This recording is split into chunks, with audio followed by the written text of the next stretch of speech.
அரசு போக்குவரத்து தொழிலாளர்கள் போராட்டம் 2ஆம் நாளாக இன்றும் நீடிக்கும் நிலையில் சென்னை வடபழனி பேருந்து நிலையம் பகுதியில் இருந்து அது குறித்த கூடுதல் தகவல்களை அங்கிருந்து நேரலையாக வழங்க காத்திருக்கிறார் எமது செய்தியாளர் ராஜேஷ். அந்த பகுதியில் பேருந்து போக்குவரத்து எப்படி இருக்கு? போதுமான பேருந்துகள் இயங்குகின்றனவா? ஷர்மிளா, கொரோனா ஊரடங்கு காலத்தில் பாதிக்கப்பட்டிருந்த பொருளாதாரத்தை மீட்டெடுப்பதற்காக அன்றாட வாழ்க்கையில் அன்றாட பணிகளை மேற்கொள்ளக்கூடிய மக்களுக்கு மிகப்பெரிய ஒரு பாதிப்பை இந்த போக்குவரத்து தொழிலாளர்களுடைய வேலைநிறுத்தம் என்பது ஏற்படுத்தி இருக்கிறது. நாம் நிற்கக்கூடிய இந்த வடபழனி பேருந்து நிலையத்தை பொறுத்த வரைக்குமே கிட்டத்தட்ட அதிகாலை முதலே இருந்து பேருந்துகள் இயக்கப்பட்டு வருவது வழக்கமாக வாடிக்கையாக இருந்து வரக்கூடிய ஒன்று. ஆனால் தற்பொழுது போக்குவரத்து ஊழியர்களுடைய வேலை நிறுத்தம் காரணமாக இங்கு 20% பேருந்துகள் மட்டுமே இயக்கப்படுகிறது. அன்றாட பணிகளுக்கு செல்லக்கூடியவர்களுடைய அன்றாட வேலை நிறுத்தத்தால் பாதிக்கப்பட்டிருக்கிறார்கள். அவர்களுடைய பணிகளை மேற்கொள்ள முடியாத அளவிற்கு பேருந்து நிறுத்தமானது அவர்களுடைய சூழலை புரட்டி போட்டு இருக்கக்கூடிய காட்சிகளையும் நம்மால் பார்க்க முடிகிறது. தற்பொழுது இந்த காட்சியை நீங்கள் பார்த்து கொண்டிருப்பீர்கள்.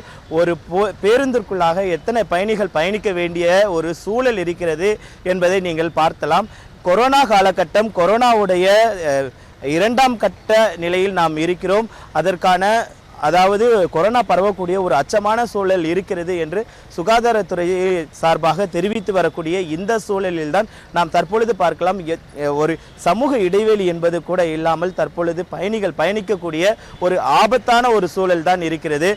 பயணிகளை பொறுத்த வரைக்குமே அவர்கள் அன்றாட பணிகளுக்கு செல்ல வேண்டிய ஒரு சூழல் இருப்பதால் தங்களால் இது தவிர்க்க முடியாத ஒன்றாக இருக்கிறது என்று கூறுகிறார்கள்.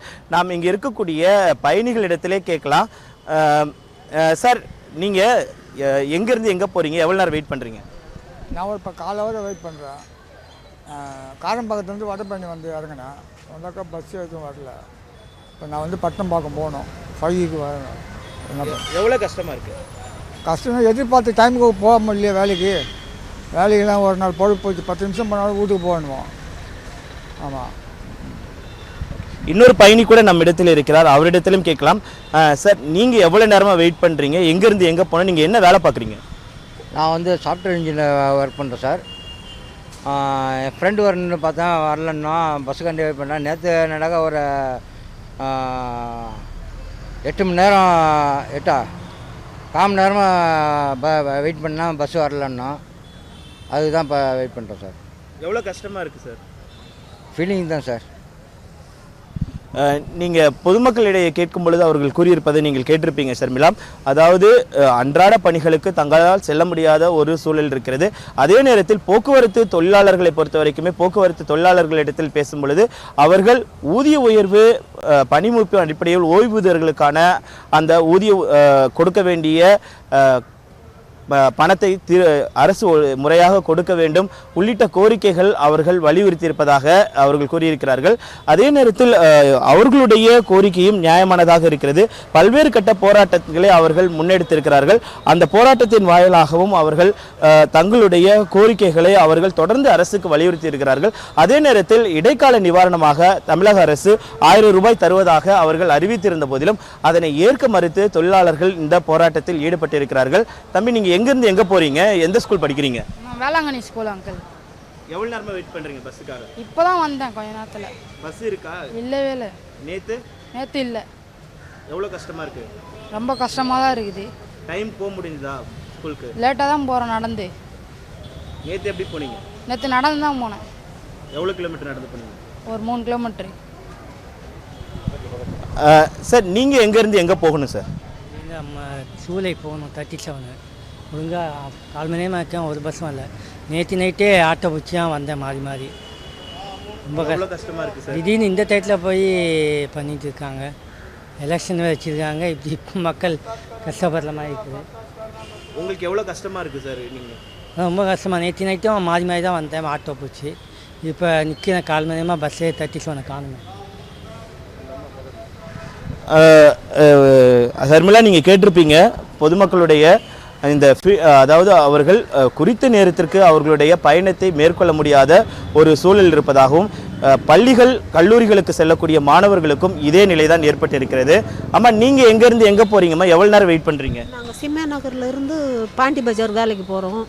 பஸ்ஸு ரொம்ப கஷ்டமாக இருக்குது சார். ஏற்கனவே எங்களுக்கு டோல்பி கிடைக்காது. இப்போ ரொம்ப சிரமமாக இருக்குது. ஆஃபீஸ் டைமுக்கு போக முடியல. மறுபடியும் திருப்பி கூட வீட்டுக்கு அனுப்பிடுறாங்க. ரொம்ப கஷ்டமாக தான் இருக்குது. நேற்று டோல்பியில் தான் போனோம். கொஞ்சம் லேட்டு தான். எப்பயுமே எங்களுக்கு டோல்பி கிடைக்கிறது கஷ்டம். அதுலேயும் இப்போ ரொம்ப சிரமமாக இருக்குது. ஷர்மிளா, கேட்டிருப்பீங்க பொதுமக்களுடைய இந்த கோரிக்கை என்பது, அதாவது தங்களுடைய அன்றாட பணிகளை மேற்கொள்வதற்கு மிகவும் சிரமமாக இருப்பதாகவும் அவர்கள் தங்களுடைய பணிகளை மேற்கொள்வதற்கு ஏதுவாக அரசு ஒரு நடவடிக்கை எடுக்க வேண்டும் என அவர்கள் கோரிக்கை விடுத்திருக்கிறார்கள். அதே நேரத்தில் இங்கே இருக்கக்கூடிய போக்குவரத்து தொழிலாளர்களிடத்தில் நாம் அவர்களுடைய கோரிக்கை, அவர்களுடைய நிலை என்ன என்பதை கேட்டறிய முயன்றோம். ஆனால் அவர்கள் அதற்கு பதிலளிக்க மறுத்திருக்கிறார்கள். ஏனென்றால் அவர்களுடைய தலைமை பேச்சுவார்த்தையில் ஈடுபட்டிருப்பதாகவும் அரசுடன் பேச்சுவார்த்தை நடத்த இருப்பதாகவும் அந்த பேச்சுவார்த்தையின் இறுதியில் என்ன முடிவு எட்டப்படுகிறது என்பதன் அடிப்படையில் தங்களுடைய கருத்துக்களை அவர்கள் தெரிவிப்பார்கள் என தெரிவித்திருக்கிறார்கள். அதே நேரத்தில் அவர்கள் குறிப்பிட்ட தகவல்களை நமக்கு சொல்லியிருக்கிறார்கள். போக்குவரத்து துறை சார்ந்து தங்களுடைய போராட்டத்தை தொடர்ச்சியாக தாங்கள் முன்னெடுத்திருப்பதாகவும் அந்த போராட்டம் என்பது தீவிரம் அடைவதும் அடையாமல் இருப்பதும் மக்களுடைய இயல்பு நிலை பாதிக்காமல் பார்த்துக் கொள்வதும் அது அரசு கையில் தான் இருக்கிறது, தங்களுடைய கையில் எதுவும் இல்லை.